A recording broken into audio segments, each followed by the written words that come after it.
what's going on, YouTube? Thank you for tuning into another video. Hope you guys are doing well today. As you can see by the title of this video, we have some things that we need to talk about that I have to figure out with my car. Now, obviously, I'm still driving it. I want to see what's going on with it. The car runs perfectly fine at the current moment, which is why I'm a little confused about what's going on. So yeah, I mean, essentially what happened was that I found I've always had a little bit of glitter in my oil, but unfortunately when I did my oil change a few days ago, it looked worse than normal. So then I decided I'm gonna open up the filter and see what the filter looks like. And when I did that, then I noticed that there was definitely some metal inside the filter media itself. So then I started looking more into it, and I'm not really sure what it is. It could be rod bearings. Was the first guess that I had, which is fine. I can do the rod bearings. That wouldn't be too much of an issue. Obviously, if the rod bearings damage the journals themselves, which is actually on the crankshaft, then the motor will have to be pulled, and at that point I'm doing a full rebuild. I don't see any point in me taking the motor apart and putting it back together or buying a used engine, because in my opinion, I think it would make for really good content, because I would most likely be building the motor myself. Obviously, I'll have a machine shop that can do some of the machining, but overall, I mean, I could pull the engine. I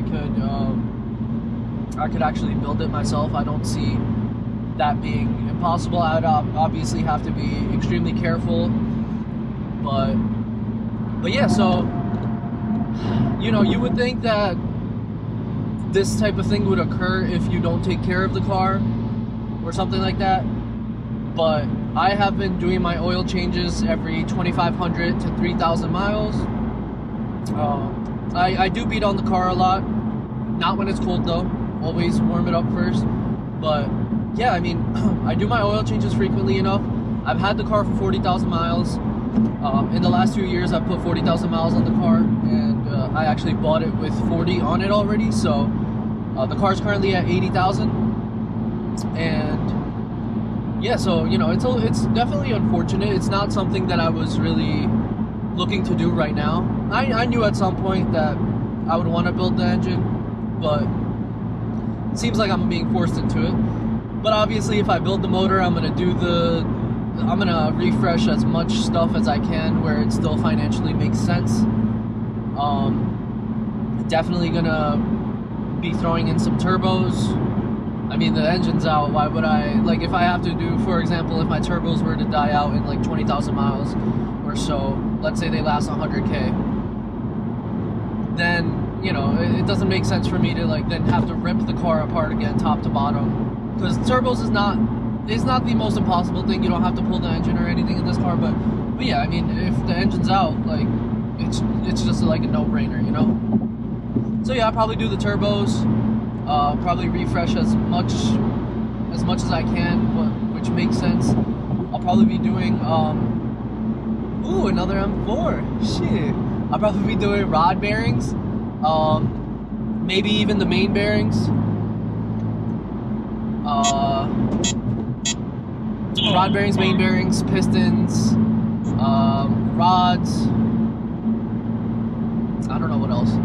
Probably the valve springs and everything else also. I might actually end up doing all of that. You know, it just makes sense. I'm gonna polish the head, so it makes sense to get the upgraded valve springs, cams up top, whatever it may be.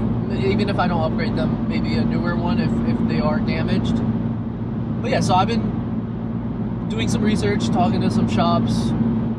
I posted it on my story on my car page, on the Mayhem page, and a lot of people actually reached out and were, you know, telling me their experiences, as well as what might be the best decision for me to make as of currently. And yeah, so I mean, the car isn't going anywhere, obviously. It'll get fixed. But yeah, I mean, and you know, there's some people that were talking to me and were just like, oh, don't even start the car, don't even drive it, which, you know, who knows, maybe they're right, maybe they are right. But at the same time, if there was such a big problem, I would assume that the motor wouldn't run right. And the fact that the motor runs like absolutely perfectly is a little confusing, as I already stated.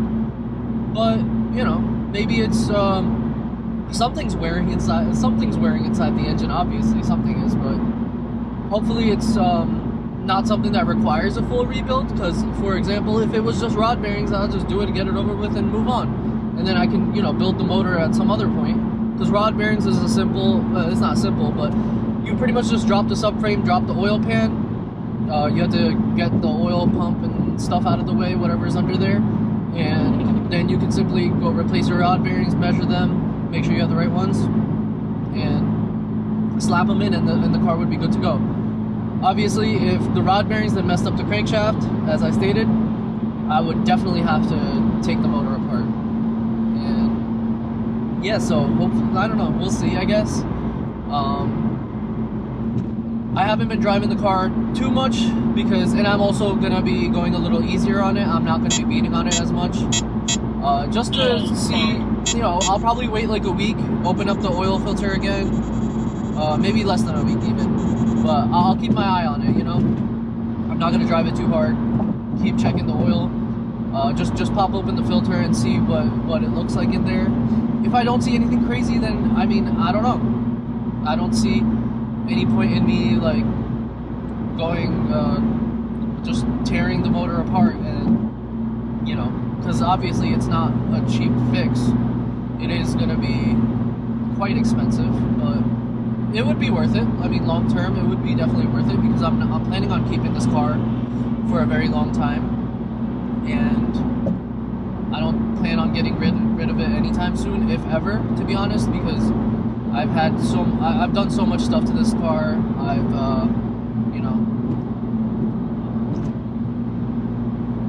the Instagram, I like making content with the car, which is why, like, I could just never see myself really getting rid of this anytime soon. But yeah, so I thought I'd, you know, go for a little drive,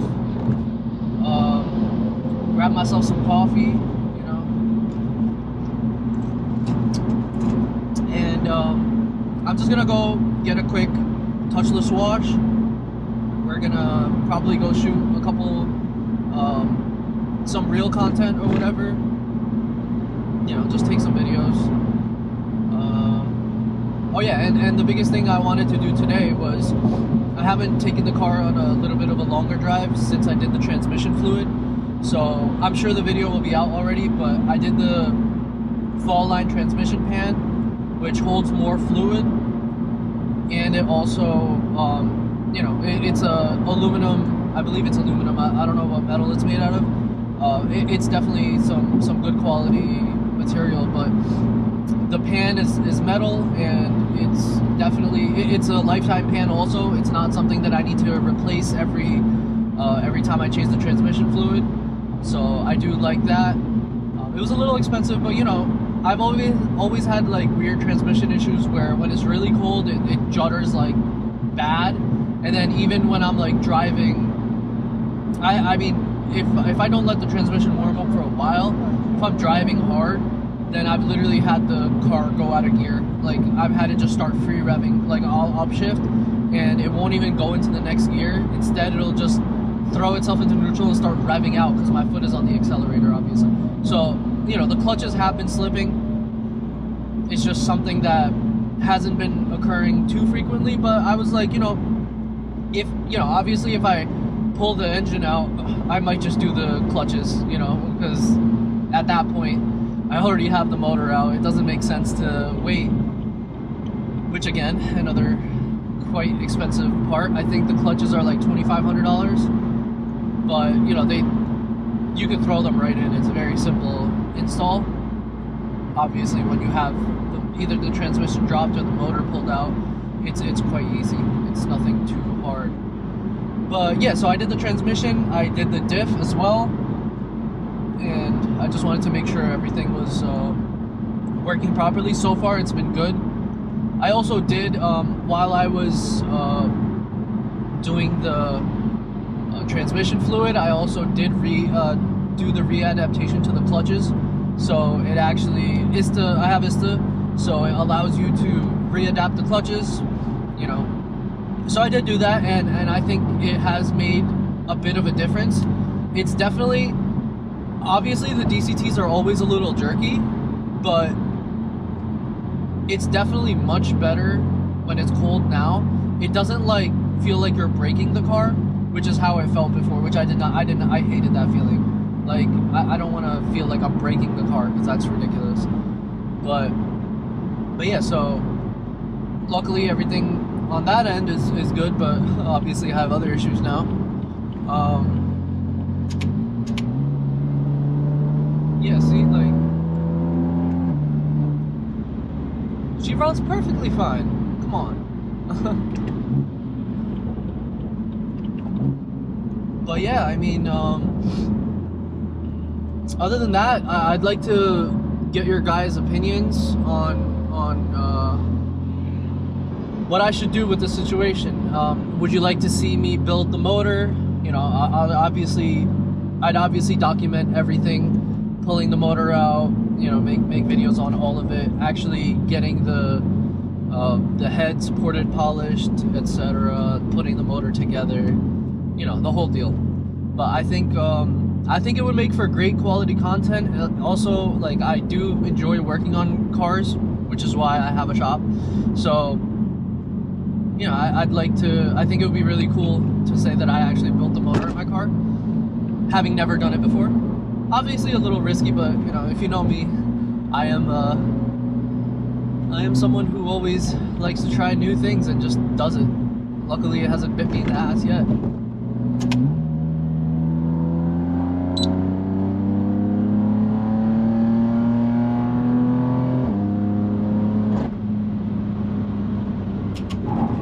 I also just put I just uploaded the exhaust video for the Extreme Online Store muffler. So I want your guys' opinion on that. What did you guys think of it? I think the best part about that muffler is actually, like, it sounds amazing and everything, but the price was actually really good too. Like, it's not an obnoxious number. Like some of the other exhausts that I've seen, that I've looked at before, you know, I always wanted the Mad Max.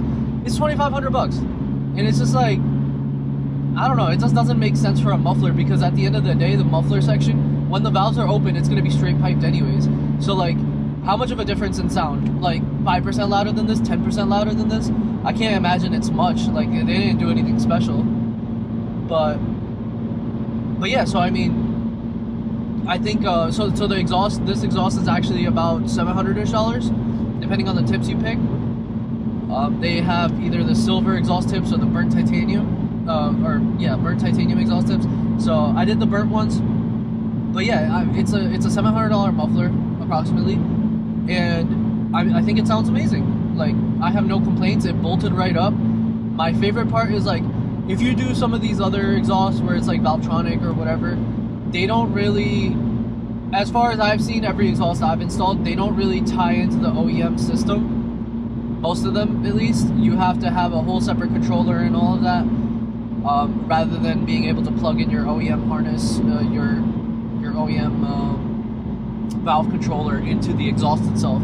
So that's why, I actually prefer it this way, where it's connected to the OEM system, because obviously my car is tuned, and I have it set in BM3 where when it's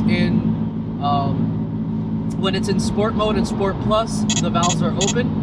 And when it's in efficient, the valves are always closed, which is fine. That's how I would leave it, because it's very loud with the valves open, and you know, most of the time when I drive in efficient for 20 minutes, and then I usually put it in sport anyways, so it doesn't really affect me in any weird way. But yeah, so, you know, I'll probably throw the GoPro on me for a little bit while I'm driving back. I'm almost at the touchless, so while I'm driving back, I'll take some POV footage, and yeah, so you know, stay tuned for some more videos, guys.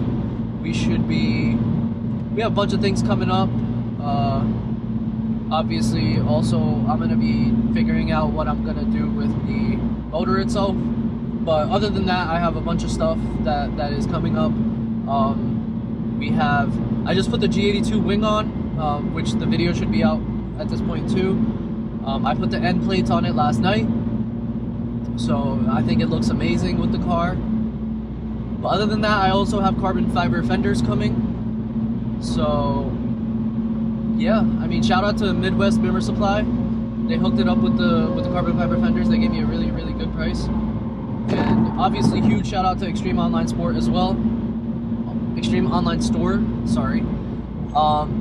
They hooked me up numerous times, and you know, I did end up breaking my lip. So the one that they sent out, so they are sending me another one. Luckily, this time we went with the CS style. So I'll have a CS style lip on the car for the time being,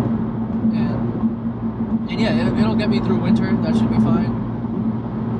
And yeah, so stay tuned for the fenders, especially because I'm excited. I'm gonna make a whole DIY on that. How you have to install them. I'm gonna be PPFing them as well as wrapping them green. I don't know if I'm gonna do the wrap right away or if I'll leave them exposed for a little bit, but definitely going to be wrapping them at some point. Or honestly, I might even end up changing the color of the car later on. So if that happens, then there's no reason to like really wrap them and waste my time, you know. So yeah, thank you for tuning in, guys. Let me know what you think. If anybody has any insight onto, you know, whatever is going on with this car. Because I'm sure there's a lot of people with S55s out there. I've talked to multiple people who had similar stuff as me, and they ended up actually having to rebuild the engine.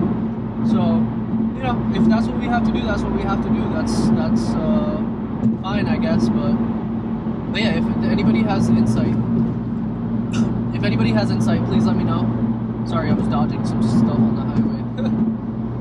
If anybody has any insight, let me know. In the comment section below. Shoot me a message, DM Mayhem on Instagram. I'll have the description. I'll have the link in the description box below as well. If you guys have, you know, any insight onto what I should do from here. But yeah, so pretty much to sum it up, the first thing I'm gonna do is keep driving the car but not beat on it. I think that's the important part because I don't want to accelerate the damage anymore if there is damage. And I'm just gonna keep looking at the filter, looking at the oil in the filter, in the oil filter area, like, you know, seeing how glittery it really is. And yeah, so we'll go from there. Thank you guys for tuning in. We will be doing a little POV driving.